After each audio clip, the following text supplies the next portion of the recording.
Mammoth के बारे में माना जाता है कि यह हिमयुग के दौरान उत्तरी अमेरिका और यूरेशिया में घूमते थे। इनके शरीर पर ऊनी बालों का होना इनके शरीर को ठंड से बचा लेता था।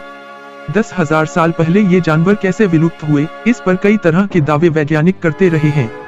जलवायु परिवर्तन से इनकी मौत हो जाना इसमें सबसे अहम वजह मानी जाती है।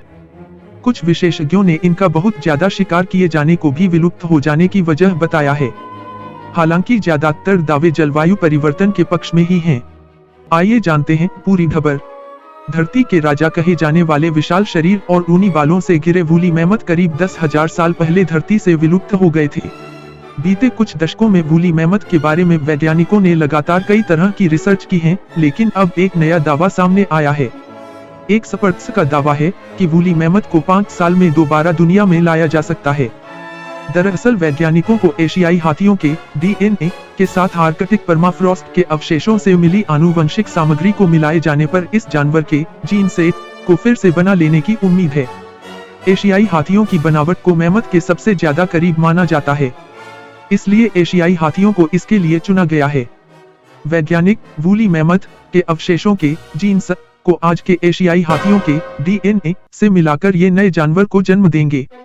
विशेषज्ञों का कहना है कि एक बार जीनोम का पुनर्निर्माण हो जाने के बाद वे विशाल भ्रूणों को सरोगेट हाथियों में प्रत्यारोपित कर सकते हैं। वैज्ञानिकों का मानना है कि जो नया जानवर पैदा होगा वह वूली मैमथ की सभी जैविक विशेषताओं लिए होगा, जिसे वह ठंड प्रतिरोधी हाथी कहा जा सकेगा। बायोटेक कंपनी कोलोसल बायोसाइंस के वैज्ञानिकों का मानना है कि इस प्रयोग के जरिए 5 साल बाद यानी 2028 तक वूली मैमथ का पहला बच्चा पैदा होगा। कंपनी ने अपनी वेबसाइट पर वूली मैमथ को वापस धरती पर लाने को धरती को बेहतर बनाने का एक प्रयास कहा है। कंपनी के दावे पर सवाल भी। कोलोसल बायोसाइंस के इस दावे पर कुछ सवाल भी खड़े किए गए हैं। ओटावा के कार्लटन विश्वविद्यालय के जोसेफ बेनेट ने कहा है कि मैं इस तरह से क्लोनिंग के खिलाफ नहीं हूं, लेकिन क्लोनिंग संरक्षण समस्याओं का समाधान नहीं करती है। मैं इसे संरक्षण समस्याओं या यहां तक कि जलवायु परिवर्तन के समाधान के रूप में पेश करने के खिलाफ हूं। इस दैत्याकार वूली मैमथ के विलुप्त होने के लिए कहा जाता है कि 10,000 साल पहले इनमें से ज्यादातर की मौत हो गई थी।